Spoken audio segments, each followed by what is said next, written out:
हरिहंत सिद्ध सूरी उपाध्याय साधु सर्व अर्थ के प्रकाशी मांगलिक उपेगारी है। तिनको स्वरूप जाने रागे ते वही जो भक्ति काय को नमाए स्तुति को जाए। धन्य धन्य तिन्ने ही ते काज सब आज भये करे जोड़े बारे बारे वंदना हमारी है। मंगल कल्याण सुख ऐसो हम चाहत हैं हो मेरी ऐसी दशा जैसी तुमदारी है। हो मेरी ऐसी दशा जैसी तुमदारी है। हो मेरी ऐसी दशा जैसी तुमदारी है। क्षत्रचूड़ामणि नामक यह ग्रंथ और इसमें तृतीय लंब हमने यहाँ प्रारंभ किया था। देखिए बहुत सुंदर और मार्मिक चर्चाएं यहाँ चल रही है। दरिद्रता दुख का कारण कहा गया। दरिद्र व्यक्ति निश्चित रूप से दुखी होता है क्योंकि दरिद्रता का कष्ट ही बहुत अपार है। हमने दरिद्रता देखी नहीं है कभी। हमने कुछ इस तरह की बातें की थी आपके बीच में। ये दरिद्रता होती क्या है? मरण तो जीवन में एक ही बार होता है, लेकिन दरिद्रता से होने वाला मरण वो पल पल होता है। वो उस जीव को, उस व्यक्ति को कदम कदम पे तकलीफ देने वाला होता है। माने पैसे की कमी से, धन की कमी से होने वाली जो परेशानियां हैं, वे परेशानियां उसको हर क्षण पीड़ा देती रहती है। आज ये समस्या, फिर थोड़ा सा कुछ खर्चा कहीं दिखाई दिया तो फिर ये समस्या, फिर ये समस्या। माने शादी विवादी प्रसंगों में तो तकलीफ़ें है ही हैं ऐसे बड़े कार्यक्रमों में, लेकिन रोज़ाना उसको फीस जमा करानी है, रोज़ाना बिजली के बिल जमा कराने हैं, रोज़ाना मकान का किराया देना है। ये जो परेशानियां हैं ये रोज़ की हैं और छुटकारा मिलने वाला नहीं है, तो बहुत ही तकलीफ़ होती है। मरण का दुख तो जीवन में मरण के समय एक ही बार आता है, किंतु निर्धनता का दुख मनुष्य को प्रति क्षण प्रतिपल होता ही रहता है। इस वाक्य पूर्वक हमने चर्चा को यहाँ विराम दिया था। देखिए 179 नंबर पे श्लोक नंबर 7 नंबर के श्लोक से बात को आगे बढ़ाएंगे। निर्धन के गुण और विद्या की स्थिति। गरीब व्यक्ति है तो उसके गुण और विद्या की क्या स्थिति है। रिक्तस्य ही न जागर्ति कीर्तनीयोऽखिलो गुणः हन्त किं तेन विद्यापि विद्यमानान् शोभते। निश्चय से निर्धन पुरुष के जगत प्रशंसनीय संपूर्ण गुण प्रकाशित नहीं होते। खेद की बात है कि और तो क्या, उसकी विद्यमान विद्या भी शोभित नहीं होती है। निर्धनता क्या स्थिति है। गरीब व्यक्ति की कोई प्रशंसा नहीं करता। निर्धन व्यक्ति के बहुत अच्छे अच्छे गुण हों तो भी उसे कुछ नहीं देखा जाता है जगत में, और उसकी जो विद्या हो, विद्यमान विद्या, वो भी शोभित नहीं होती। क्या स्थिति है। ये दरिद्रता की स्थिति का चित्रण किया है। सच में गरीबों की कहीं कोई कीमत नहीं है, कहीं कोई वक़्त नहीं है। जिनके पास स्वयं के पास वैभव नहीं है, जिनके स्वयं के पास धन नहीं है, जिनके स्वयं के पास किसी तरह की कोई अनुकूलताएं नहीं है, उन्हें दूसरे लोग दीनहीन समझते हैं। मैंने उन्हें तो ऐसे समझते हैं जैसे उनके साथ में इस तरह का व्यवहार तक करने की सोचते हैं जैसे भिखारियों की जैसी स्थिति हो। अरे भाई गरीब हैं तो क्या हो गया, ज़्यादा पैसा नहीं है तो क्या हुआ, गुणवान तो हैं, गुण हैं, विद्या है। देखिए क्या कहते हैं यहाँ सरल अर्थ में, निर्धन व्यक्ति के जगत प्रशंसनीय गुण भी प्रकाशित प्रसिद्ध नहीं होते। जगत प्रसिद्ध गुण, बहुत गुण हो, सारा जगत में उन गुणों की कीमत होनी चाहिए, ऐसे गुण होते हुए भी उनकी प्रशंसा नहीं होती। इतना ही नहीं, खेद की बात तो यह है कि उसकी विद्यमान स्पष्ट और प्रकट विद्याएं भी शोभायमान नहीं होती। स्पष्ट दिख रही है उसकी विद्या, उसका ज्ञान विद्यमान है, वो भी क्या शोभायमान नहीं होती, उनकी शोभा नहीं देखी जाती। देखिए विशेषार्थ में इस बात को थोड़ा सा अच्छा खोलने का प्रयास किया है। निर्धन मनुष्य सतत अपनी गरीबी के विषय में ही सोचता रहता है, उसके पास में और कुछ सोचने के बारे में विषय ही नहीं है। निर्धन व्यक्ति के बारे में नीतिकार कह रहे हैं ये जगत में है ऐसा ही। सर्वे गुणा कांचनम आश्रयंती, ये प्रसिद्ध लोकोक्ति है, सुनी होगी आपने। स्वर्ण में सारे गुण आकर के समाहित हो जाते हैं, माने जिसके पास में सोना है, जिसके पास में गोल्ड है, जिसके पास में संपत्ति है, वो सारे गुण हैं उसमें। लौकिक लौकिक कहावत की बात कर रहा हूँ, मतलब पैसे वालों के सब दुर्गुण माफ हैं।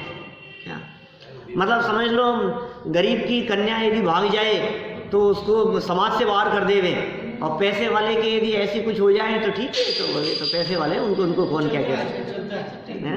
इनके घर में तो सब चलता है, समर्थ का दोष गुसाई, प्रसिद्ध कथन है सारे। समर्थ व्यक्ति का कुछ दोष नहीं है, उसके दोषों को भी दोष नहीं गिना जाता है। बड़े बड़ों के घर में, संपन्न परिवारों में आज क्या क्या नहीं हो रहा है, लेकिन कौन कौन कहे उनके ऊपर कौन उंगली उठाए। उनके घर में अनर्थकारी कार्य होने के बावजूद भी समाज में उन्हें समाज भूषण की उपाधियां मिलती हैं। बोलो, और गरीब के घर में थोड़ा बहुत भी कुछ हो जाए तो वो खुद भी घबराता है। स्थिति का चित्रण किया है। देखिए विशेषार्थ, मनुष्य, निर्धन मनुष्य सतत अपनी गरीबी के विषय में ही सोचता रहता है, अतएव उसके विद्यमान विशेष गुण और प्राप्त की हुई विद्याओं के प्रति उसका आत्मविश्वास क्रम से कम होता रहता है। विद्या प्राप्त कर ली है, ज्ञान प्राप्त कर लिया है, योग्यता प्राप्त कर ली है, गुण उसमें बहुत हैं, लेकिन उसका आत्मविश्वास कम होता रहता है, क्योंकि बड़े लोग उसको हीन दृष्टि से देखते हैं ना, तो उसका कॉन्फिडेंस लूज होता जाता है और वह अपने आप को स्वयं ही दीनहीन अपात्र मानने लगता है। खुद भी मानता है, वो घबराता है बड़े लोगों के सामने जाकर के बैठने में, उनसे बात करने में डर लगता है उसको। जो स्वयं ही अपने को भीतर और बाहर से दीनहीन मानेगा, बाहर से भी और भीतर से भी दीनहीन मानेगा, उसे अन्य लोग गुणवान और विद्यावान कैसे मानेंगे? ये भी तो है। अतः वैचारिक दुर्बलता के कारण उसके गुण और विद्या प्रसिद्ध नहीं होते। गुण तो बहुत है, वैचारिक दुर्बलता है, न वो प्रकट कर पाता है, न किसी से कुछ कह पाता है, वो बात खुल करके सामने आती ही नहीं है। उसमें कितने भी गुण हो अंदर छिपे रहते हैं। निर्धन अवस्था में भी आत्मविश्वास रखने वाला पुरुषार्थी मनुष्य की निर्धनता निकल जाती है और वह महान हो जाता है। श्लोक में जो रिक्तस्य शब्द आया है उसका अर्थ आत्मविश्वास मनोधैर्य से रहित भी कर सकते हैं। माने वो गरीब व्यक्ति के लिए अभिशाप बन जाता है उसके आत्मविश्वास की कमी। दरिद्री की दयनीय दशा। अब ये नीतिकार दरिद्र, क्योंकि देखो बात कहाँ से चालू की, बात चालू की जो नया सेठ खड़ा हो गया था अपने सामने, क्या नाम था उसका? नहीं, श्रीदत्त एक नया सेठ आ गया था यहाँ, नई उपकथा 5 में। श्रीदत्त सेठ के व्यापार के माध्यम से धन कमाने की इच्छा हुई। अब यहाँ से पूरी की पूरी नीतिकारों की बात कह दी, धन क्यों कमाना चाहिए, निर्धन व्यक्ति के साथ में क्या होता है, धन कमाने से क्या लाभ होता है। हर व्यक्ति के मन में धन कमाने की इच्छा होती ही है, मनुष्य के मन में धन कमाने की इच्छा नहीं हो ऐसा कैसे होगा, ये सारी बातें। फिर दरिद्री की दशा की चित्रण, फिर धन की सार्थकता, फिर धन की निरर्थकता भी बताएंगे आगे हैं साथ के साथ ही। देखिए दरिद्री की दयनीय दशा, 180 पेज, 8 नंबर श्लोक। स्यात् किंचित करहि सोय, मां किंचन्येव वंचितः।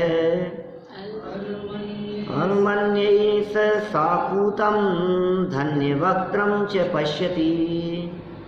क्या किसी आचार्य को शोभा देता है कि वो पर्याय की महिमा गाए? उनको तो द्रव्य की महिमा गानी चाहिए। हम ऐसा कैसे कह सकते हैं किसी आचार्य के बारे में? वादिप सिंह सूरी ने इतने सारे श्लोक लिखे। हाँ, नीतिकारों के मुख में रख दी ना वो बात। नीति है, लोक नीति है, जगत में ऐसा प्रसिद्ध है। जगत में सामान्य लोगों के ऊपर ये बातें लागू होती है। जैन हिंदू मुसलमान सबके ऊपर ये बातें लागू होती है। और बीच बीच में उन्होंने तत्व की बात भी परोसी। भाई यदि वो जन सामान्य के लिए बातें नहीं लिखेंगे, प्रथमानुयोग का ग्रंथ लिख रहे हैं ना, एक है द्रव्यानुयोग का ग्रंथ। द्रव्यानुयोग का ग्रंथ लिखते समय दृष्टि सिर्फ शुद्ध आत्म तत्व की ही प्रमुखता से है। कर्णानुयोग के ग्रंथों में समझाने की मुख्यता है। चरणानुयोग के ग्रंथों में बाह्य आचरण की मुख्यता है। और प्रथमानुयोग के ग्रंथों में कथा कहानियों के माध्यम से जगत जनों को जोड़ने की प्रमुखता है, जन सामान्य को। आखिर ये कथाएं लिखने का क्या प्रयोजन है? वे इतने बड़े आचार्य होकर के क्या कहानियों में तत्व की बात करो, कहानी लिख रहे हो आप? कि नहीं, इन कहानियों के बीच बीच में हम रखेंगे तत्व की बात। और वो ऐसा है ना, पतासे में रख करके कड़वी दवाई देने वाली बात है। कुनैन चला करती थी पहले, कड़वी दवाई होती थी मलेरिया के लिए, बुखार के लिए। बहुत पुरानी बात है, वो प्रसिद्ध है प्रवचन सभाओं में, पतासे में रख करके कुनैन देने वाली बात। हमारे वो इतनी कड़वी होती है, लेकिन पतासे में रख करके दो। अब समझदार व्यक्ति, कौन व्यक्ति निरोगी हो जाएगा, कौन स्वस्थ हो जाएगा? जो पतासे में रख करके दवाई ले लेगा, तो दवाई पेट में जाने से स्वस्थ होगा, पतासे से स्वस्थ नहीं होता। आपकी तबीयत ठीक कहानी कथा से नहीं होगी। इसके बीच में जो दवाई आई है ना, इलाज तो उसी से होना है।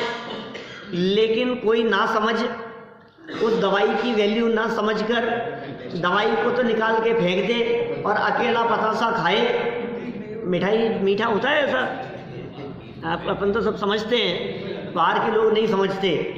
शक्कर का बना हुआ होता है, शुगर का, वाइट कलर का ऐसा गोल गोल शेप में, तो उसमें दवाई रखी, दवाई तो निकाल करके फेंक दे और अकेला पतासा खाए तो तबीयत ठीक होगी क्या? ये कथा कहानी उस पतासे जैसी है। कोई व्यक्ति कथा कहानी की तरफ तो दृष्टि रखे और बीच बीच में जो तत्व की बात आई है उसे छोड़ देवे, उसे तेरा भला नहीं होगा। अब ये लोक नीति बतला रहे हैं बीच बीच में वादिप सिंह सूरी आचार्य।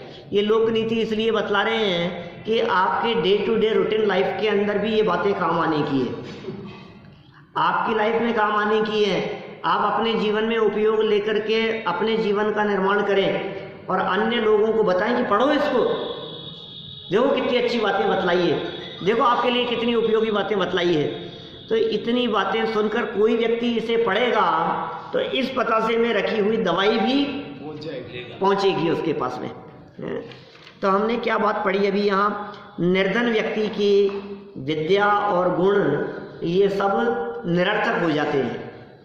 गरीब व्यक्ति को कोई नहीं पूछता भाई साहब, ऐसा है। जिसके पास में पैसा है ना, उस व्यक्ति को सब पद पर लाना चाहते हैं, उस व्यक्ति को सब आगे बढ़ाना चाहते हैं। गरीब व्यक्ति के पास में गुण भी हो तो उसके गुणों को नहीं गिना जाता है। समाज में किसी पद पर, किसी संस्था में पैसे वाले लोगों को सब आगे बढ़ाते हैं, पूछते हैं उसे। ये बात इस श्लोक में कही गई। अब कह रहे हैं दरिद्री की दयनीय दशा। श्लोक पढ़ लिया हमने, अन्वयार्थ पढ़े। वह दरिद्र पुरुष दरिद्रता से ठगाया हुआ कुछ नहीं कर सकता। गरीबी से ठगाया गया बेचारा, कुछ नहीं कर सकता। बहुत कहने से क्या, वह दरिद्री पुरुष अभिप्राय सहित धनिक पुरुषों के मुख की ओर देखता है। क्या करे, दयनीयता से देखता है वो। मैंने ऐसा पिक्चर खींची है तो चित्र बने इसके इस तरह से कि गरीब व्यक्ति है, वो संपन्न व्यक्ति है, ये बेचारा निराश होकर के दयनीय दशा से पैसे वालों की तरफ उम्मीद रख करके देख रहा है। सरलार्थ, निर्धनता द्वारा ठगाया गया मनुष्य किम कर्तव्य विमूढ़, मैं क्या करूं? किम कर्तव्य विमूढ़ मतलब क्या करूं मैं? कर्तव्य अकर्तव्य के विचार से शून्य हो जाता है। मैं क्या करूं, मैं क्या करना है क्या नहीं करना है इसके विचार से शून्य हो जाता है वो। अन्य बातों की तो क्या चर्चा करें, वह निर्धन मनुष्य कुछ मिलेगा इस आशा से धनवान मनुष्यों का मुंह ताकने लगता है। आप देखो किसी भूखे व्यक्ति को देखो, आप किसी रेस्टोरेंट के बाहर खड़े हुए, या समझ लीजिए कहीं मांगने के लिए आए हैं, गरीब है, भूखा है, रोड पर फुटपाथ पर जब हम देखते हैं इस तरह के, और कोई व्यक्ति उसके सामने खा रहा हो तो इस उम्मीद से, इस आशा से देखते हैं कि शायद कुछ मिल जाए। वो बहुत ज़्यादा दरिद्रों की बात हो गई, लेकिन जो थोड़े बहुत भी दरिद्री हैं वे धनवान व्यक्तियों की तरफ कुछ न कुछ आशा और उम्मीद से अपेक्षा लगा करके देखते ही हैं। आप देखिए घर में काम करने वाले कर्मचारियों की बात करो, दीपावली आएगी, कोई त्यौहार आएगा, कोई शादी में कुछ प्रसंग होगा, वे इसी उम्मीद से देखेंगे कि कुछ मिलेगा। दिवाली है, एक साड़ी दे देंगे अम्मा जी, ये प्रसंग है, कुछ मिल जाएगा हमारे को, कोई मिठाई दे देंगे, माने रहता ही है ना उनको कि साहब कुछ तो मिलेगा, ये अपेक्षा रहती है।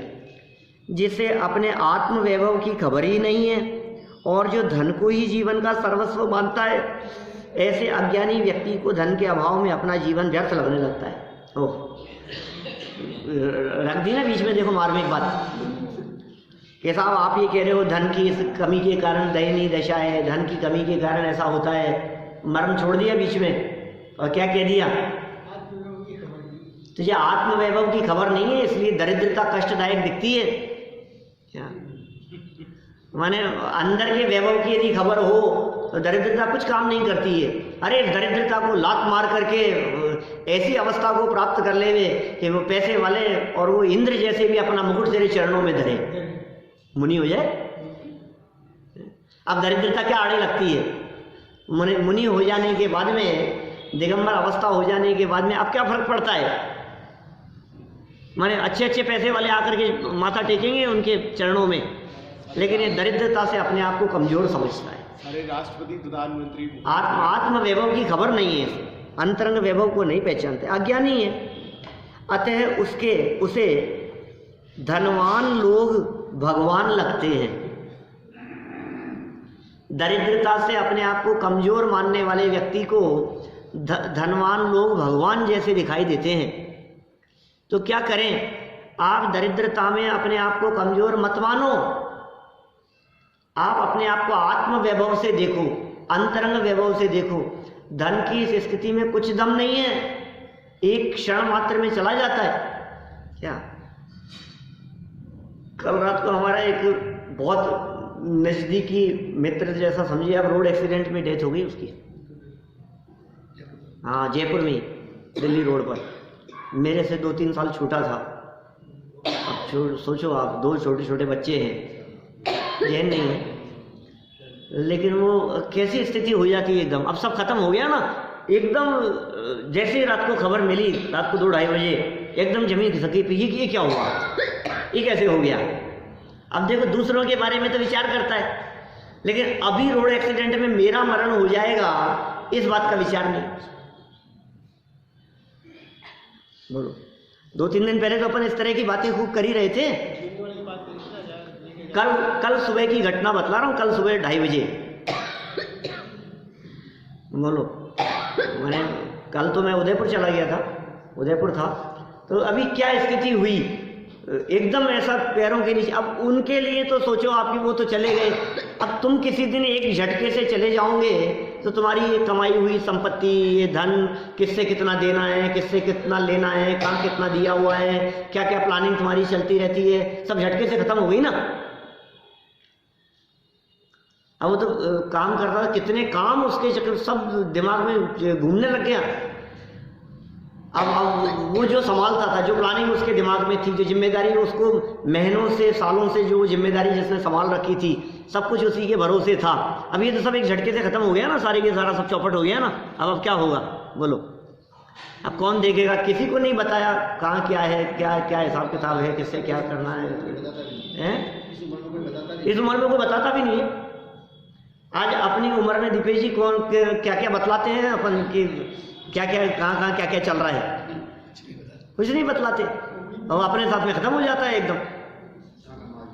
कहाँ कितने इन्वेस्टमेंट किए हुए हैं, किस किस के कहाँ और क्या क्या डीलिंग चल रही है, किसको उधार दिए हैं, किससे कितना लेना है, कुछ नहीं मालूम है किसी को। अब बतलाओ आप, अब खत्म हो गया कि नहीं सब कुछ, जहाँ का था एकदम एक झटके से खत्म हो जाती है।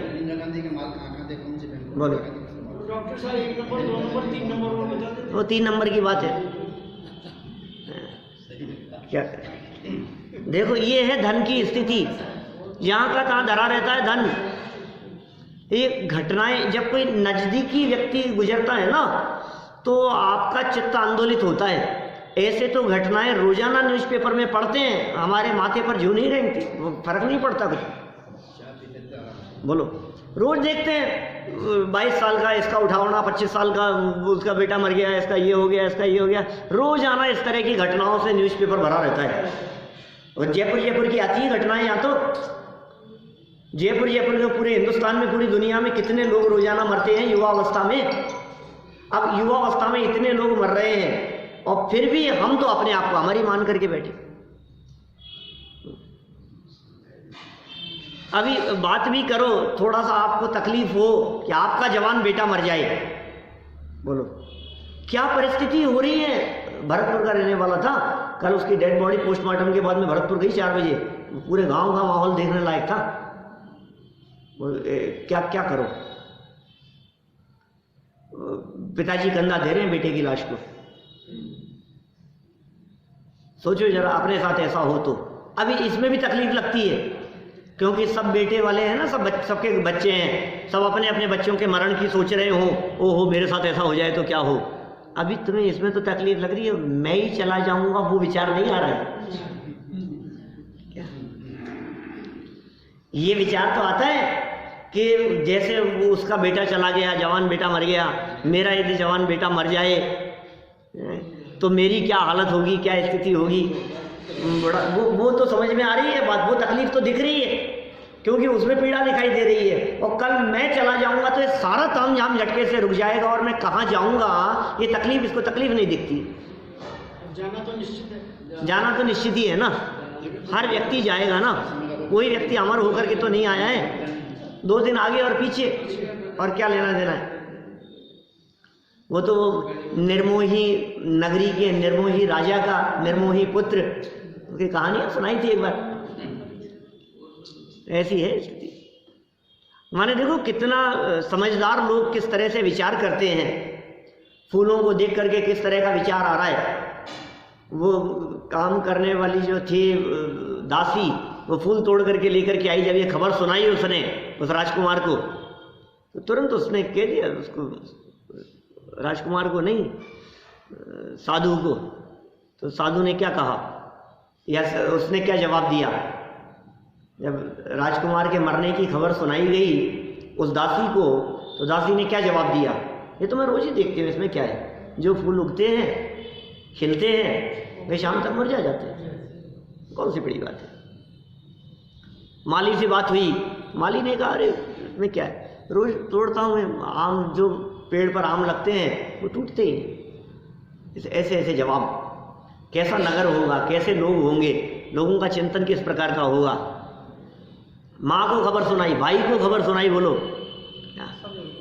माँ बाप को खबर सुनाई गई, सबके जवाब इस तरह के थे, ऐसे वैराग्य प्रेरक। माने ये तो काल्पनिक कहानी है, ऐसे नगर की कल्पना करते हैं, इस तरह का जीवन हो, इस तरह का परिवार हो, जिन्हें कोई फर्क नहीं पड़ रहा है।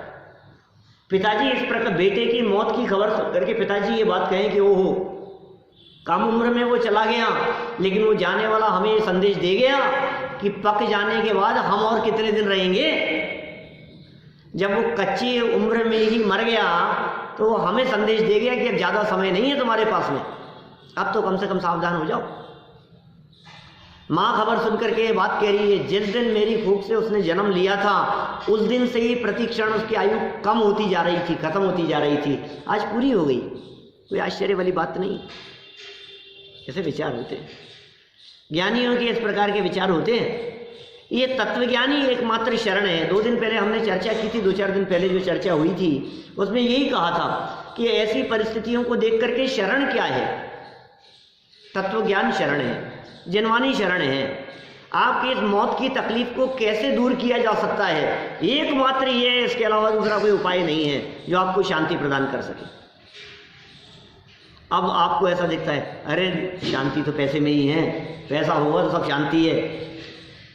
ऐसा सोचकर कोई व्यक्ति धन धन की तरफ दृष्टि देता है तो यहाँ इन्होंने बतलाया है, दरिद्री को पैसे वाले लोग भगवान जैसे दिखते हैं, बोलते भी हैं। हमारे यहाँ काम करने वाले कर्मचारियों के प्रति यदि हम बहुत उदार हैं, उदार दृष्टिकोण रखते हैं, तो वे हमारे कर्मचारी हमें भगवान कह करके पुकारते हैं। आप ही हमारे माई बाप हो, ये तो हमारे लिए भगवान हैं, ये तो हमारे लिए देवता जैसे हैं। नहीं, हमारे तो भगवान यही हैं, इन्हीं की वजह से हमारा घर पलता है, ऐसे कहते हैं लोग। बहुतों के बारे में बहुत गरीब लोग उन पैसे वालों को भगवान जैसा देखते हैं। लेकिन भाई वे मुझे दे देंगे, इस भावना से उनका मुंह ताकने लगता है। ऐसा विचार करते हुए श्रीदत्त सेठ धन कमाने के कारणों का चिंतन करने लगे। धन कितना अच्छा है, धन तो होना ही चाहिए। अब धन की सार्थकता, धन होगा तो कितना सार्थक है। संपल्लाभ फलम पुंसाम सज्जनानाम ही पोषणम काकार्थ फल निम्बोपी श्लाघ्यते नहीं च्युतवत्। निश्चय से मनुष्यों के धन की प्राप्ति का फल सज्जन पुरुषों का पोषण करना ही है। ये तो सार्थकता है। आपके पास में यदि समझ लीजिए धन मिल गया है तो इसकी सार्थकता किसमें? गरीबों की सहयोग करो। आप धन प्राप्त करके यदि गरीबों का सहयोग नहीं करते हो, निर्धन व्यक्तियों के प्रति उपकार की भावना नहीं रखते हो, तो फिर वो किस काम का है? निश्चय से कौवे के लिए ही प्रिय फल जिसका ऐसा नीम का वृक्ष आम के वृक्ष की तरह प्रशंसनीय नहीं होता। उसको जो पसंद है ना तो वो उसी के लिए प्रशंसा करेगा। वो आम का वृक्ष उसके लिए प्रशंसनीय नहीं है, वो उसको पसंद नहीं है। देखिए सरल अर्थ, जैसे मात्र कौवे के लिए ही उपयोगी फल देने वाला नीम का वृक्ष आम के वृक्ष के समान प्रशंसनीय नहीं है। अतः मनुष्य के धन का उपयोग मात्र सज्जनों के हितार्थ ही प्रशंसनीय है। सज्जन पुरुष है, निर्धन है, उनके हित के लिए आपका धन वो प्रशंसनीय होगा। विशेषार्थ, यदि हम नीम के वृक्ष को ही पुष्ट करेंगे तो उसके फल खाकर कोई ही सुखी होंगे। नीम के फल को प्राप्त करके, और आम के वृक्ष को पुष्ट करेंगे तो आम खाकर सज्जन पुरुष सुखी होंगे। अब हमें विचार करना है कि हमें धन का उपयोग किस प्रकार करना है। बोलो, धन की सार्थकता बतला रहे हैं, और ये सार्थकता के बारे में नीतिकारों का श्लोक तो कहा ही है। ये श्रीदत्त सेठ विचार कर रहे हैं। नई उपकथा शुरू की थी ना, सेठ व्यापार करने का विचार करने लगे। अब वो सेठ ये विचार कर रहा है कि धन हो तो देखो मैं इनका सहयोग करूं, धन हो तो मैं इनका सहयोग करूं। ये मेरे पास में आते हैं, आज व्यापार में थोड़ी कमी दिखाई दे रही है तो मैंने भी कमी दिया, उसको और दे देना चाहिए था। तो माने उनके चित्त में सज्जनों के प्रति, कोई निर्धन व्यक्ति है, बालक है और बहुत होशियार है लेकिन पैसे की कमी के कारण पढ़ नहीं पा रहा है, तो धनवान व्यक्ति ये विचार करते हैं कि हमारे धन की सार्थकता इसको शिक्षा प्रदान करने में है, इसकी फीस हमारी तरफ से दी जानी चाहिए, इसकी व्यवस्थाएं हमारी तरफ से होनी चाहिए, योग्य है, इसके गुण दिखाई दे रहे हैं हमारे को। ये सार्थकता है धन की। गरीबों के इलाज के लिए, गरीबों के भोजन के लिए, उनकी शिक्षा के लिए अपने धन का उपयोग करने में वे ज्ञानी और समझदार व्यक्ति अपने धन की सार्थकता समझते हैं। दुर्जन को दान देंगे तो दुर्जन सुखी तो होंगे, परंतु उनसे जगत का क्या कल्याण होगा? वे जग का क्या भला करेंगे? बताओ। आज पैसे बढ़ रहे हैं ना जगत में वोटों के नाम पर, ऐसा होता हुआ दिखाई देता है, लेकिन वो क्या कल्याण करेंगे? वो खुद तो सुखी हो जाएंगे पैसे लेकर के, लेकिन ऐसे सज्जन व्यक्तियों का हित होना चाहिए जो जिसके स्वयं का भी कल्याण हो और जो जगत के समाज के अन्य लोगों के लिए भी कल्याण करने में सहयोगी बन सके। पहले ऐसा हुआ करता था पुराने समय में, ज्ञानी विद्वानों को लोग सर्व सुविधाएं प्रदान करके उन्हें निर्वृत्त रखते थे क्या कि आप आराधना करो, आपके माध्यम से जगत के जीवों का कल्याण होना है, आप उलझो मत इन प्रपंचों में, आपकी सारी व्यवस्था हम करेंगे।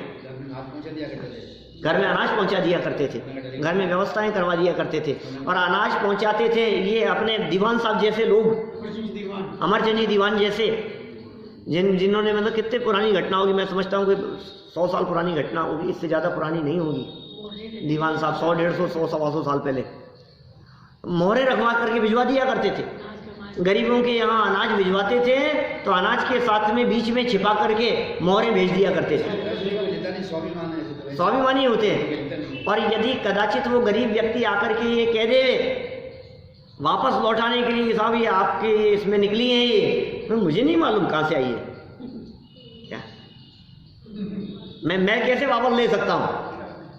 तुम्हारे भाग्य से तुम्हारे निकली है, अनाज के साथ में निकली है, खेतों में आई होगी, कहीं से निकली होगी, कहीं आ गई होगी साथ में बोरियां भरने में, तुम्हारा अधिकार है, अभी मेरा कुछ अधिकार नहीं है। ऐसे काम किया करते थे।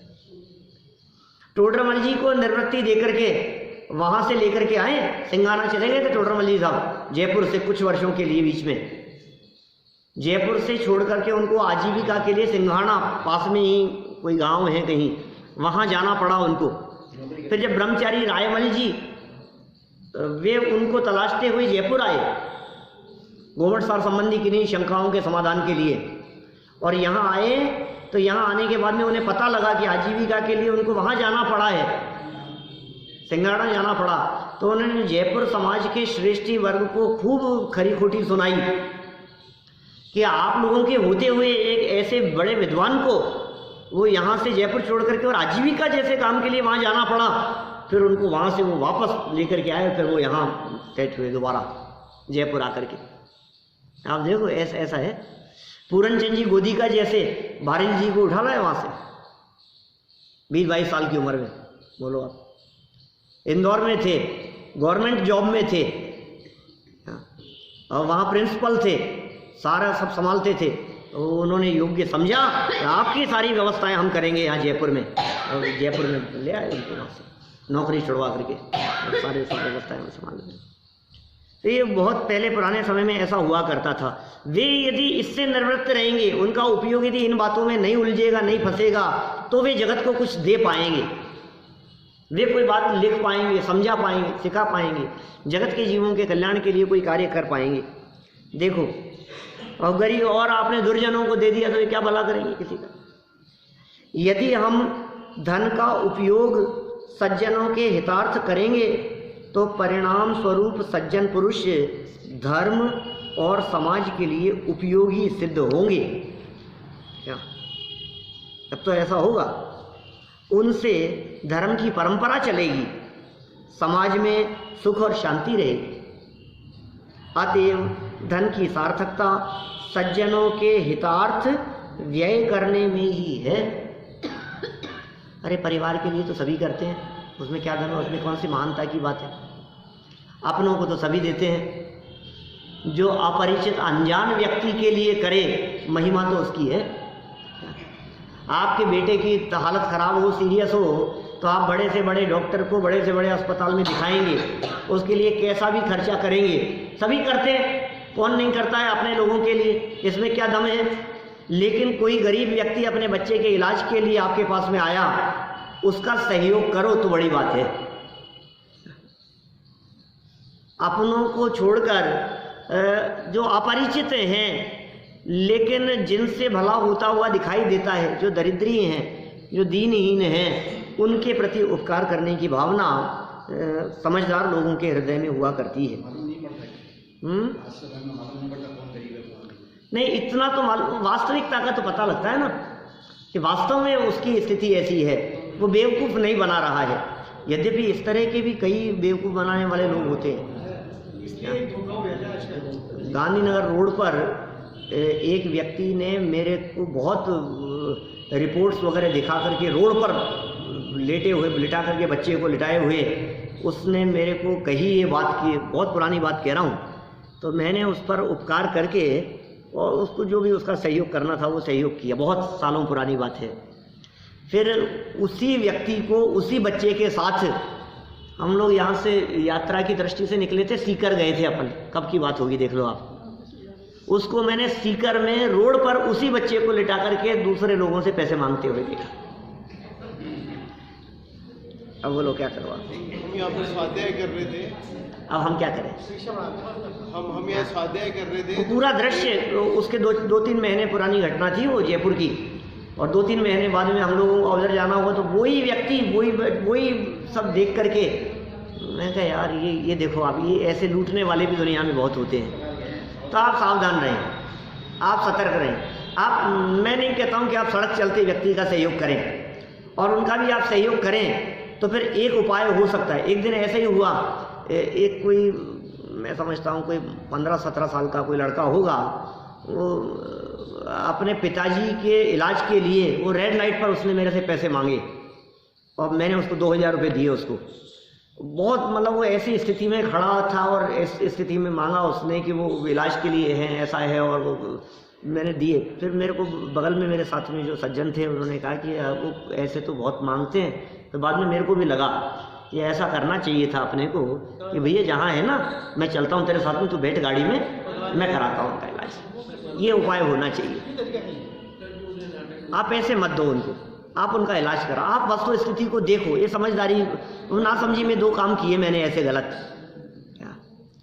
अब वो जो गलत थे सही थे जो भी थे, लेकिन अपने दिमाग में ये बात आनी चाहिए कि सही व्यक्ति के पास में पहुँचे, सही काम के लिए पहुँचे। आपके दिल में भावना ऐसी हो जाती है ना, सामने वाले को देख करके परिणाम ऐसे हो जाते हैं, कोमल हो जाते हैं, और फिर दिखती है स्थिति की यार ठीक है अपने तो जो है सो है जो भी स्थिति, लेकिन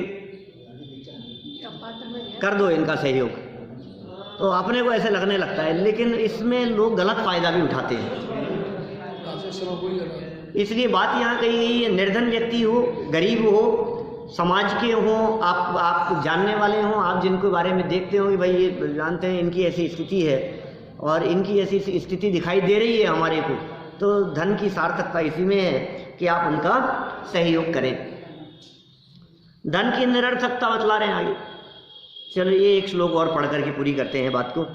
लोकद्वय हितं चापि सुकरं वस्तु नासताम लवणाब्धिगतं हि स्यान्नादेयं विफलम जलम। और इस लोक और परलोक में हित को करने वाली दुर्जन पुरुषों की वस्तु सुख को देने वाली नहीं है। निश्चय से जैसे नदी का मीठा जल लवण समुद्र में जाने पर निरर्थक हो जाता है। क्या कहा? नदियों का मधुर जल भी जैसे लवण समुद्र में जाकर खारा हो जाता है, पीने के योग्य नहीं रहता, वैसे ही दुर्जन मनुष्यों के इह लोक परलोक के हित कर उत्तम पदार्थ भी निष्फल हो जाते हैं। आपने दुर्जन पुरुषों का यदि सहयोग किया है ना, तो भले ही अच्छे से अच्छा काम किया आपने उनके लिए, लेकिन वो सब बेकार हो जाएंगे। अतः दुर्जनों को दान में दिया हुआ धन निरर्थक ही जाता है। उपदेश देना चाह रहे हैं यहाँ, ये धन निरर्थक हो जाएगा। आप यदि दुर्जनों को दोगे, आप यदि शराब पीने वालों को दोगे, आप यदि गलत काम करने वालों को यदि आपने धन प्रदान किया है, तो वो बेकार ही है, निष्फल जाने वाला है, उससे किसी भी प्रकार के कोई प्रयोजन की सिद्धि होने वाली नहीं है। इसलिए विशेषार्थ में बात कहते हैं, श्रीदत्त सेठ विचार कर रहे हैं ये सब।